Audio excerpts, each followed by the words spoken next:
Now, very often the ideas that Indians have is that the influence of India always goes out towards Southeast Asia. That is not the case. It was not as if the Southeast Asians were sitting around saying, the Indians have arrived, let's take some gyan from them, and not at all. They were doing their own thing too. So the Indonesians, for example, in the 8th, 9th, 10th centuries, began to do their own explorations. And in fact, the first human beings to colonize Madagascar, just off the coast of Africa, were actually Indonesians. It's quite surprising because Madagascar is actually right next to the origin of the human species. But somehow the Africans did not colonize Southeast Asia. It was the Indonesians who did so. But they were also interacting with India, and there was lots of give and take. Nalanda University, of which we are all very, very proud, was partly funded by the Sumatran kings, the Srivijaya kings of Sumatra. So foreign funded universities is not a new thing in India. But even some of the most famous kings of India may in fact have been of Southeast Asian origin. And of course, there's huge influence in the Northeast, which I'm not even getting into because that's not a maritime influence. But and it can be a subject of another session. But even in southern India, one of the greatest kings of India was a guy called, the Pallava king called Nandi Varman II.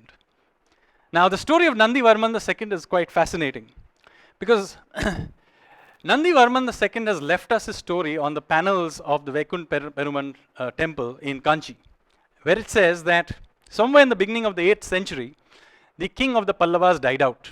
And there was real panic because he died early and didn't have children, and the Chalukyas were going to turn up and take over the place. There was basically chaos. So a grand assembly was called of all the chieftains and scholars, etc. And they decided that they were going to go and hunt for another line of the Pallavas that had many, many years ago gone off to a distant land.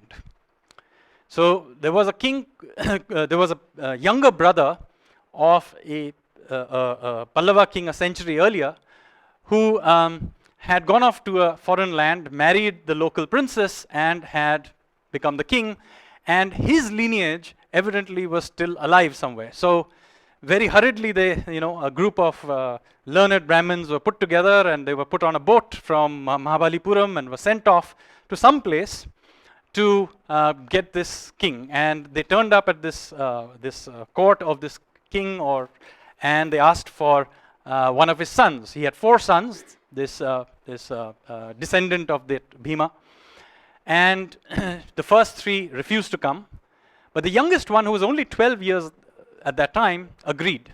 And that young boy then got in and he made his way back to Kanchi, and he was anointed as Nandi Varman II, and he became a great king. And many of the temples of the Pallava period are because of Nandi Varman's contribution. Now, who was this Nandi Varman and where did he come from?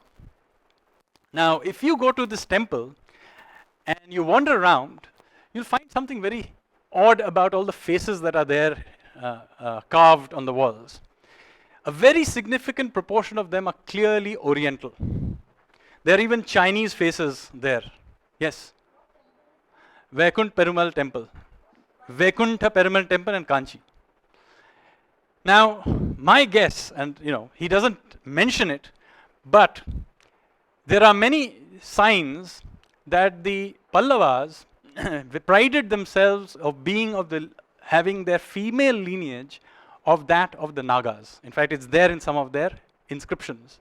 So while we do not know where the Pallavas themselves came from, the fact that they had this great pride in this female Naga lineage suggests that they had at least from the female side, a Southeast Asian origin.